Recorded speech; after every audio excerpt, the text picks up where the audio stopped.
Kemudian yang selanjutnya, kontribusi dan pengakuan dari para ulama. Ya. Jadi kontribusi Ibnu Hisham dan pengakuan para ulama terhadap jerih payah beliau. Ya. Kontribusi Ibnu Hisham dalam melestarikan dan menyebarkan surah Nabawiyah diakui secara luas oleh para ulama, baik pada masa klasik maupun pada masa modern. Nah, karya beliau tidak hanya menjadi pelengkap atas karya pendahulunya, tetapi juga menjadi pilar utama dalam penulisan sejarah kehidupan Rasulullah SAW. Nah, seperti yang saya katakan tadi, Ibnu Hisham adalah pionir pertama atau orang pertama yang menulis sejarah Nabi Muhammad secara lengkap dan otentik, secara lengkap dan hati-hati. Karena sebelumnya Ibnu Ishaq sudah menulis sejarah Nabi Muhammad, tapi beliau hanya sekedar menulis tapi tanpa memilah dan memilih. Nah, oleh Ibnu Hisham itu disempurnakan lagi, dipilah-pilih lagi, disistematisasi lagi. Makanya nantilah karya Ibnu Hisham ini yang dijadikan patokan bagi ulama-ulama setelahnya. Fakta bahwa Syirah Ibnu Hisham telah menjadi kitab sirah paling populer dan banyak dipelajari hingga kini membuktikan besarnya pengaruh beliau terhadap khazanah keilmuan Islam. Nah, siapa saja ulama yang memuji Ibnu Hisham? Banyak sekali. Di antaranya satu, Imam Az-Zuhaili. Salah satu ulama besar yang menaruh perhatian khusus terhadap karya beliau adalah Imam Zuhaili yang wafat tahun 581 Hijriah. Kurang lebih 3 atau 4 abad setelahnya. Beliau adalah seorang pakar bahasa Arab dan syirah. Beliau menulis kitab syarah atau penjelasan terhadap karya Ibnu Hisham ini yang berjudul Rawdatul Unuf fi Syarah Syurah An-Nabawiyah lil Ibnu Hisham. Ya. Dalam pembukaan kitabnya, Imam Az-Zuhaili memberikan pujian tinggi terhadap karya Ibnu Hisham ini. Di sini Imam Az-Zuhaili berkata seperti ini: Nazama Ibnu Hishamin fi syuratihi aqdan tiraras siyar wa abana fiha an lughatil arabi wa mashtamalat alaihi minal kharaibi wan nawadir. Yang kurang lebih artinya, Ibnu Hisham telah merangkai dalam syirahnya untaian mutiara-mutiara sejarah, dan di dalamnya ia menjelaskan tentang bahasa-bahasa Arab dan berbagai kosakata langka serta cerita-cerita yang unik yang terkandung di dalamnya. Itu adalah pujian dari Imam Az-Zuhaili kepada Ibnu Hisham. Kemudian selanjutnya adalah pujian dari Imam An-Nawawi kepada Ibnu Hisham.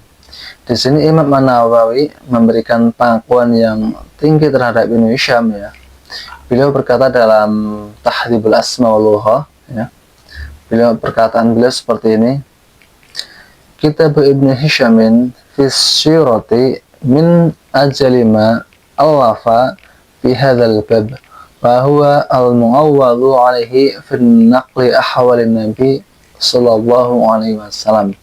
Yang kurang lebih artinya, kitab Ibnu Hisham dalam bidang syirah atau sejarah, ya, adalah di antara karya paling agung dalam bab ini, dan ia menjadi sandaran utama dalam meriwayatkan keadaan Nabi atau perihal keadaan Nabi Muhammad Sallallahu Alaihi Wasallam. Kemudian pujian Ibnu Khaldun kepada Ibnu Hisham, ya. Sejarawan besar Islam yaitu Ibnu Khaldun dalam kitabnya Al-Muqaddimah, ya, beliau menilai bahwa Ibnu Hisham adalah penyempurna tradisi penulisan sejarah Islam dan telah mengokohkan standar otentisitas dalam penulisan sirah, ya. Beliau menulis seperti ini: wa inna ma jama'a Ibnu Hishamin sirata Ibnu Ishaq wahadzabaha fasara kitabuhu ashaha ma fisyar. Yang kurang lebih artinya, sesungguhnya Ibnu Hisham telah mengumpulkan dan menyempurnakan sirah Ibnu Ishaq, maka kitabnya menjadi karya paling sahih dalam bidang syurah. Kemudian ada juga Imam Asyuti. Imam Asyuti juga memberikan pujian kepada Ibnu Hisham. Imam Jalaluddin Asyuti dalam kitab Tadribur Rawi juga menegaskan keunggulan karya Imam Ibnu Hisham ini dibandingkan dengan kitab surah lainnya.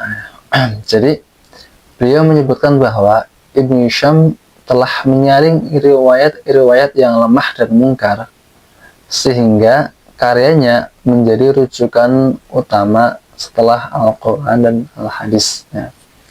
Imam Asyuti menulis seperti ini: Amma Qutubus Siyari fa'asahuha kitab Ibn Hishamin idh naqahahu min du'afi wal munkari.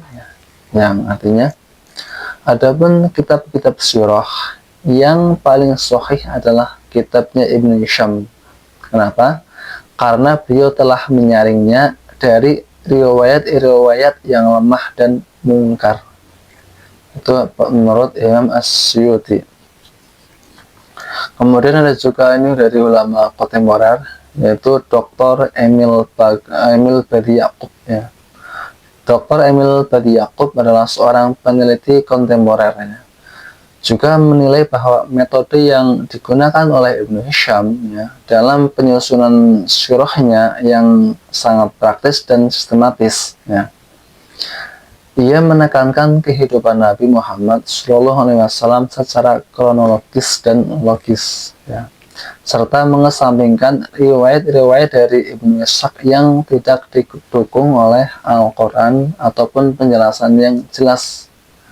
Pendekatan ilmiah semacam ini menjadikan karya Ibnu Hisham lebih otentik dan terverifikasi dibandingkan versi sebelumnya. Ya tadi, karena kalau karya mana yang paling tua, tentu karya Ibnu Ishaq itu lebih tua. Tapi karya mana yang lebih otentik, yang lebih sahih, yang lebih kredibel, yang lebih terpercaya, tentu karyanya Ibnu Hisham. Seperti itu. Kemudian ada juga Dr. Husain Mu'nis. Ini juga seorang sejarawan modern. Dalam kajiannya tentang historiografi Islam, Dr. Husain Mu'nis menegaskan bahwa tanpa kontribusi Ibnu Hisham, karya Ibnu Ishaq tidak akan sampai kepada umat Islam dalam bentuk yang sistematik dan utuh. Beliau menulis, tanpa upaya Ibnu Hisham, sejarah kenabian yang ditulis oleh Ibnu Ishaq tidak akan sampai kepada kita dalam bentuk yang sistematik. Ia bukan sekedar editor, tetapi juga warisan Nabi Shallallahu Alaihi Wasallam. Kemudian dalam berbagai pandangan ulama di atas, mulai dari tokoh klasik seperti Imam Ash-Shuhaili, kemudian Imam Nawawi, Ibnu Khaldun, kemudian Asyuti, hingga ulama-ulama modern seperti Dr. Emil Badi dan Dr. Husain Mu'nis, itu dapat disimpulkan bahwa Ibnu Hisham bukan hanya seorang perawi dan penyunting, tetapi juga pelestari ilmu sejarah kenabian. Beliau telah menyeleksi, menata, dan memperkaya narasi sirah yang ketelitian ilmiahnya. Saya ulangi. Tadi sampai seorang sini. Tetapi juga pelestari ilmu kenabian. Ia telah menyeleksi, dari sini, ia telah menyeleksi, menata, dan memperkaya narasi sirah dengan ketelitian ilmiah yang membuat karyanya bertahan lintas abad sebagai sumber utama dalam memahami kehidupan Rasulullah Shallallahu Alaihi Wasallam. Dari apa yang saya sampaikan dari awal sampai akhir tentang biografi singkat Ibnu Hisham ini, Maka kita bisa ambil analisis dan kesimpulan ya, yang mana warisan Ibnu Hisham yaitu Sirah Nabawiyah itu intinya adalah warisan yang abadi ya. Kenapa Sirah Nabawiyah ini menjadi warisan yang abadi? Pertama karena signifikansi historis, artinya Ibnu Hisham berperan sebagai penjaga gawang untuk sejarah Nabi Muhammad SAW. Bayangkan jika tidak ada Ibnu Hisham ya, mungkin kita nggak tahu dong cerita detail kehidupan Nabi Muhammad SAW. Ya mungkin ada hadis, tapi hadis itu kan hanya memotret cuplikan-cuplikan kecil dari keseharian Nabi. Tapi kalau syirah ya, berarti kan biografi, itu memang memotret kehidupan Nabi hampir 24 jam. Ya walaupun tetap tidak seluruhnya ya, tidak pasti, maksudnya itu tidak 24 jam juga. Tapi kan kalau syirah memang khusus meneliti tadi kehidupan Nabi, tidurnya, perjalanannya, caranya mengatur pasukan, caranya mengatur rumah tangga dan sebagainya. Di hadis memang ada, tapi kan di hadis biasanya tuh lebih banyak ke ucapan-ucapan Nabi ya. Tapi kalau dari syirah itu perspektifnya lebih luas lagi. Kemudian tanpa upayanya dalam menyunting dan melestarikan karya Ibnu Ishaq, sangat mungkin banyak informasi berharga yang akan hilang ya, atau tercampur dengan riwayat-riwayat yang lemah. Yang tadi, kalau seandainya nggak ada Ibnu Hisham ya, mungkin banyak riwayat-riwayat atau informasi yang hilang ya. Atau mungkin ada tapi nanti tercampur dengan riwayat-riwayat yang palsu, dengan cerita-cerita palsu. Untungnya ada Ibnu Hisham yang menyeleksi riwayat-riwayat yang ada di dalam kitabnya Ibnu Ishaq. Karyanya menjadi jembatan yang menghubungkan generasi setelahnya dengan generasi awal dalam kehidupan Nabi. Kemudian, poin selanjutnya, pengaruh terhadap perkembangan historiografi Islam. Jadi pengaruh Sirah Nabawiyah karya Ibnu Hisham terhadap perkembangan historiografi Islam. Sirah Ibnu Hisham telah menetapkan standar tinggi bagi penulisan biografi dan historiografi dalam tradisi keilmuan Islam.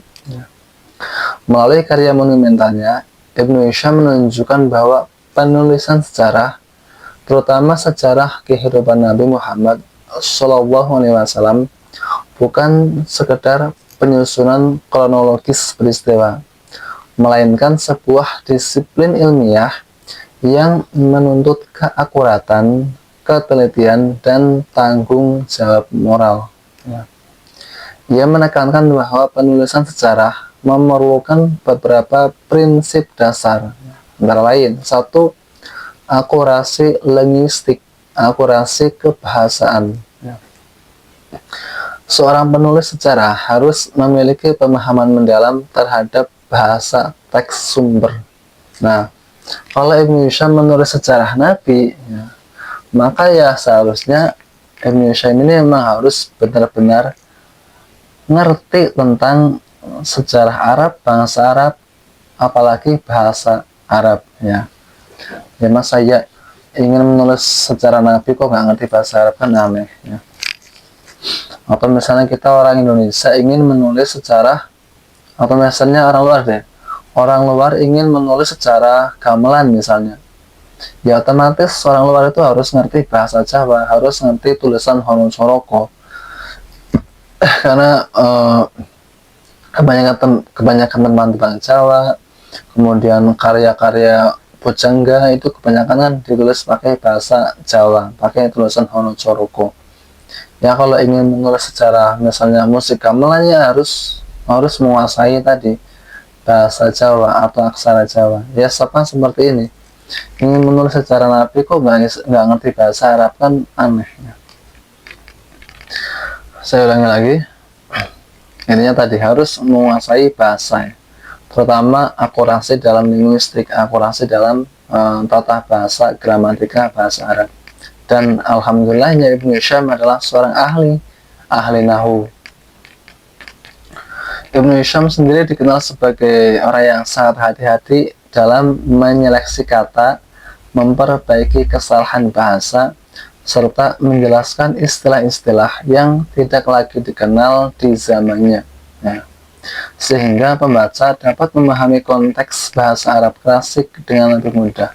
Nah, karena ketika Ibnu Hisham menulis kitab syirahnya ini kan banyak mencantumkan syair-syair Arab pra Islam ya. Jadi bangsa Arab pra Islam itu kan banyak sekali syair-syairnya kan. Dan di zamannya Ibnu Hisham ini itu banyak kosakata yang sudah tidak terpakai. Makanya dijelaskan oleh Ibnu Hisham. Ya sama, kalau misalnya kita sekarang belajar ilmu fikih misalnya ya, misalnya kita belajar kitab Fathul Mu'in misalnya, itu banyak istilah-istilah yang apa ini maksudnya apa, nggak ngerti ya, karena nggak hidup di zamannya. Makanya kalau kita ingin baca kitab Fathul Mu'in misalnya, kita baca syarahnya, misalnya kita baca syarah I'anat Thalibin, nanti jelaskan, oh istilah ini maksudnya ini, istilah ini maksudnya ini, bahasa ini artinya adalah ini, dulu dipakai untuk seperti ini dan sebagainya dan sebagainya. Kemudian seleksi yang ketat. Ini ciri khas Ibnu Hisham. Tidak semua riwayat yang dicatat begitu saja. Tidak semua riwayat dicatat begitu saja. Ibnu Hisham menyeleksi dengan teliti apa yang dianggap sahih, relevan dan bermanfaat untuk tujuan ilmiah dan dakwah ya. Ia menghapus riwayat-riwayat yang dianggap lemah, tidak berdasar, dan mengandung unsur yang tidak pantas disandarkan kepada Rasulullah SAW. Nah tadi Ibnu Hisham bukan sekedar penyuntingnya, bukan sekedar penyadur, tapi penyeleksi dan penyaring ya. Jadi kitab Ibnu Ishaq ini yang masih riwayatnya itu masih banyak dan kurang terstruktur dan masih bercampur antara riwayat yang sahih dan tidak sahih, itu semuanya dibereskan oleh Ibnu Hisham. Kemudian selanjutnya struktur yang jelasnya. Jadi karya Ibnu Hisham tersusun secara sistematis dengan urutan peristiwa yang runtut dan mudah diikuti. Hal ini menjadikannya model bagi para sejarawan Islam setelahnya dalam hal metodologi penulisan. Tadi kalau di Ibnu Ishaq ya, syirah Ibnu Ishaq itu masih belum begitu runtut, tapi setelah jatuh ke tangan Ibnu Hisham itu benar-benar diruntutkan dari awal, mulai sejarah Arab pra-Islam, kerajaan-kerajaan Arab sebelum Islam, kemudian peristiwa tahun gajah, kelahiran Nabi, masa Nabi kanak-kanak dan remaja sampai wafat beliau, itu secara sistematis. Kemudian kontekstualisasi. Ibnu Hisham ya juga menambahkan penjelasan terhadap istilah, tempat, adat, atau peristiwa yang mungkin asing bagi pembaca non-Arab atau generasi sesudahnya. Nah, dengan cara ini ia tidak hanya meriwayatkan sejarah, tetapi juga menjembatani pemahaman antara masa Nabi dan generasi setelahnya. Ingat, setelah Nabi wafat, agama Islam ini menyebar ke seluruh dunia ya. Maksudnya nggak seluruh dunia, tapi ke sebagian besar penduduk di muka bumi. Mulai barat dari Maroko, Samudra Atlantik berarti, sampai ke timur, sampai ke Asia Tenggara, itu kan banyak banget. Nah, kalau kita belajar sejarah Nabi, tentu banyak banyak istilah-istilah yang kita nggak tahu, atau tempat-tempat yang kita nggak ngerti, atau adat-adat yang kita nggak ngerti, itu semuanya dijelaskan oleh Ibnu Hisham. Makanya Ibnu Hisham ini dikatakan seperti jembatan yang menjembatani antara peradaban di masa Nabi atau bahkan sebelumnya dengan pembaca di eranya, bahkan para pembaca yang di zaman modern sekarang ini. Kita jadi tahu, oh maksudnya adalah ini, oh area ini dulunya adalah ini, gitu. oh istilah yang dipakai adalah dalam syair ini itu memakai kata ini maksudnya adalah ini. Itu adalah yang dimaksud dari tadi menjelaskan istilah-istilah oleh Ibnu Hisham tadi, menjelaskan istilah-istilah yang sulit mungkin bagi orang Arab sendiri nggak terlalu sulit, tapi bagi orang non Arab ya itu kan nggak ngerti adat Arab itu seperti apa, maka itu dijelaskan oleh Ibnu Hisham.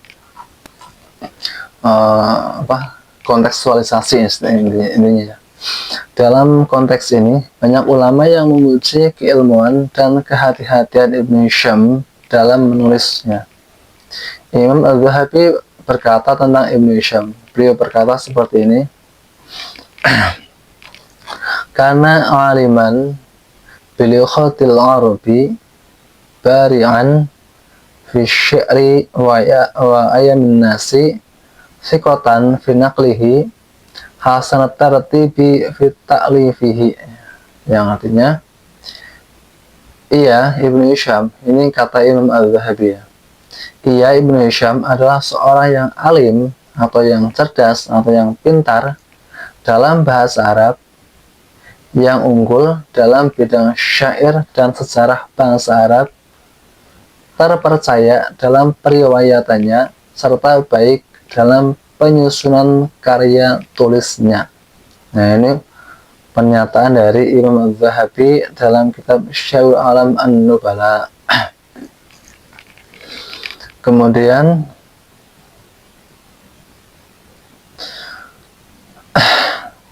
sampai ini dia. Pujian ini menunjukkan bahwa Syirah Ibnu Hisham bukan sekedar karya sejarah, melainkan karya ilmiah yang disusun dengan disiplin dan ketelitian luar biasa. Nah, kemudian kita belajar nilai ilmiah dan pengaruh historis. Ya, yang pertama, pengaruh terhadap tradisi penulisan syirah. Karena tadi dikatakan karya Ibnu Hisham ini mempengaruhi karya-karya ulama setelahnya, khususnya adalah ulama yang menulis dalam bidang sejarah. Ya. Di sini dikatakan pengaruh syirah Ibnu Hisham terhadap tradisi penulisan sirah, ya, dalam tradisi penulisan sirah sangat luas dan mendalam. Seluruh kitab syirah setelah abad ke-3 Hijriah, ya, termasuk kitab Zadul Ma'ad karya Ibnu Qayyim dan kitab Al-Khosais karya Khosais Al-Kubra karya Imam Asyuti, ya, juga mengambil bahan pokok dari kitab Syirah Ibnu Hisham ini. Hal ini menunjukkan bahwa karya beliau tersebut telah menjadi sumber primer, sumber utama, dan acuan utama bagi generasi ulama setelahnya. Ibnu Hisham bukan hanya menyalin karya Ibnu Ishaq, ya, tetapi juga memperkaya dan menyusunnya ulang dengan standar metodologis yang lebih tinggi. Ya. Dengan demikian, beliau menjadi jembatan penting antara tradisi riwayat, ya, hadis dan asar, dengan disiplin sejarah dan geografi, yaitu kitab-kitab tarikh, kitab-kitab syirah. Imam Asyuti bahkan mengakui pentingnya karya Ibnu Hisham, ya, dalam kajian sejarah Nabi dengan mengatakan seperti ini. Ini adalah perkataan Imam Asyuti dalam kitabnya Al-Muhadarah fi Tarikh al-Mishri. Beliau berkata seperti ini, Siratu Ibnu Hishamin asahuma jumi'a fi akhbarin Nabi sallallahu alaihi wasallam, ya, wahya aslun likulli man ja'a ba'dah, ya. Yang kurang lebih artinya Sirah Ibnu Hisham adalah karya yang paling sahih, yang paling otentik, yang dikumpulkan tentang berita-berita Nabi Muhammad sallallahu alaihi wasallam dan menjadi sumber primer, ya, atau sumber utama bagi semua penulis setelahnya. Ini menurut Imam Asyuti, ya. Pernyataan ini memperkuat posisi Syirah Ibnu Hisham sebagai tonggak metodologis dalam penulisan historiografi Islam. Kemudian pengaruh kitab Syirah Ibnu Hisham adalah menjadi rujukan dalam tafsir dan hadis. Nah, jadi pengaruh kitab Syirah Ibnu Hisham tidak terbatas pada penulisan syirah semata, pada penulisan sejarah semata tidak. Ternyata banyak mufassir besar ya, atau para ahli tafsir besar ya, seperti Imam At-Tabari dan Imam Ibnu Katsir ya, yang mengutip kisah-kisah syirah berdasarkan redaksi Ibnu Hisham. Jadi kalau kita belajar tafsir At-Tabari atau tafsir Ibnu Katsir dan sebagainya, itu banyak mengutip kisah-kisah Nabi Muhammad itu berdasarkan yang ada di dalam kitabnya Syirah Ibnu Hisham ini. Berarti kan sangat-sangat berpengaruh dan diperhitungkan, ya kan? Hal ini karena karya tersebut dianggap memiliki otoritas yang kuat dalam menggambarkan konteks historis turunnya wahyu atau asbabul nuzul maupun latar belakang peristiwa yang disebutkan dalam Al-Quran. Ingat, ada beberapa atau banyak ayat Al-Quran yang turun itu karena ada sebab nuzulnya, sebab turunnya. Nah, kitab-kitab tafsir kan juga biasanya menceritakan asbabul nuzul kan, sebab-sebab turunnya ayat. Nah, ini dari mana kisah-kisah ini? Mau nggak mau harus mengambil dari kitabnya Syirah Ibnu Hisham ini.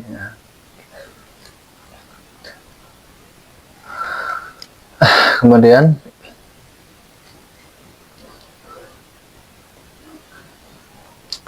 keterkaitan antara syirah, tafsir, dan hadis ini menunjukkan bahwa karya Ibnu Hisham telah menembus batas satu disiplin ilmu. Ia menjadi referensi lintas bidang, mulai dari sejarah, tafsir hingga teologi, karena akurasi dan metodologinya yang cermat. Jadi, walaupun kitab Syirah Ibnu Hisham ini kitab sejarah, ternyata kok dijadikan referensi dalam penulisan kitab tafsir dan kitab hadis. Berarti kan sangat-sangat berpengaruh atau sangat-sangat dipercaya Ibnu Hisham ini. Kemudian pembahasan selanjutnya, relevansi karya Ibnu Hisham di masa kini. Nah, apa sih untungnya kita belajar kitab klasik, kitab Syirah Ibnu Hisham? Nah, hingga hari ini kitab Syirah Ibnu Hisham terus menjadi rujukan primer dan wajib bagi siapapun yang serius mempelajari Islam, baik di pesantren-pesantren tradisional maupun di universitas modern di seluruh dunia. Jadi kalau belajar Sirah Nabawiyah, belajar biografi Nabi Muhammad ya buka Syirah Ibnu Hisham, dan ini kitab ini sudah dipelajari hampir di semua pondok pesantren maupun di universitas dalam dan luar negeri. Kemudian sampai mana tadi? Nah, ini kitab ini tidak hanya dijadikan dasar pembelajaran sejarah kenabian, tetapi juga menjadi fondasi metodologis dalam studi historiografi Islam. Keistimewaan karya ini membuatnya tetap relevan melintasi zaman. Ia tidak hanya dihargai di kalangan ulama muslim, tetapi juga diakui oleh para sarjana dan orientalis barat. Jadi, orientalis barat adalah para sarjana, para cendekiawan dari Eropa yang mempelajari kebudayaan bangsa-bangsa timur, khususnya adalah orang-orang Islam ya. Karena peradaban itu mencakup agama, bahasa, dan suku, ras, dan macam-macam lah. Sejarawan modern seperti Montgomery Ward ya, Guillaume, dan Phil-Hitti menggunakan Syirah Ibnu Hisham sebagai sumber utama dalam penelitian sejarah Nabi Muhammad SAW. Bahkan karya monumental The Life of Muhammad oleh Guillaume ya, yang diterbitkan di kota London ya pada tahun 55 atau tahun 1955, merupakan terjemahan langsung dari naskah Ibnu Hisham dan Ibnu Ishaq yang menjadi jembatan penting antara tradisi Islam klasik, dan studi akademik modern. Kitab ini telah diterjemahkan ke dalam berbagai bahasa, termasuk bahasa Indonesia, Inggris, Prancis, Urdu, Urdu, dan Turki, sehingga memastikan bahwa warisan keilmuannya terus hidup dan dapat diakses oleh umat Islam di seluruh dunia. Penerimaan lintas budaya dan lintas disiplin ilmu ini memperlihatkan betapa Sirah Ibnu Hisham telah memiliki ini memiliki nilai-nilai universal, nilai-nilai yang umum dipegang ya dalam dunia keilmuan Islam. Dengan demikian, Imam Ibnu Hisham bukan hanya seorang perawi sejarah, ya, tetapi juga seorang intelektual muslim, pelopor yang dengan kesadaran penuh membentuk cara umat Islam memahami dan menafsirkan sejarah suci Nabi Muhammad SAW. Dedikasinya terhadap keilmuan, ketelitiannya dalam metode, dan kedalaman pemahamannya, ya, khususnya dalam bahasa Arab, telah menjadikan namanya abadi, terukir dalam tinta emas sejarah peradaban Islam. Ya. Kedalaman ilmu dan kontribusi besar Imam Ibnu Hisham terhadap historiografi Islam telah diakui oleh banyak ulama besar sepanjang sejarah. Ya. Imam Al-Zahabi memberikan pujian tinggi terhadap Ibnu Hisham ini dalam kitabnya Syiarul A'lam an-Nubala. Beliau berkata, "Kana aliman bi lughatil Arabi baringan fi sya'ri wa ayamin nasi siqatan fi naqlihi hasanat tartibi fi ta'rifihi." Ini saya ulangi lagi walaupun sebelumnya sudah saya bacakan. Ini biar sebagai pengingat. Yang intinya adalah Ibnu Hisham adalah seorang yang alim dalam bahasa Arab, unggul dalam bidang syair dan sejarah bangsa Arab, kemudian terpercaya dalam periwayatannya serta baik dalam penyusunan karya tulisnya. Ya. Begitu pula Imam Asy'uti dalam kitabnya, beliau menulis seperti ini: Syiratul Ibnu Hishamin as-Sohma, ya, Jami'a min akhbari Nabi sallallahu alaihi wasallam wa ya aslun li kulli man ja'a ba'da. Ini saya juga ulangi lagi biar sebagai pengingat walaupun sebelumnya sudah saya sebutkan. Di sini perkataan Imam Asy'uti ini kurang lebih artinya Sirah Ibnu Hisham, ya, adalah karya yang paling sahih yang dikumpulkan tentang berita-berita seputar Nabi Muhammad Shallallahu Alaihi Wasallam dan menjadi sumber utama bagi semua penulis setelahnya. Ya.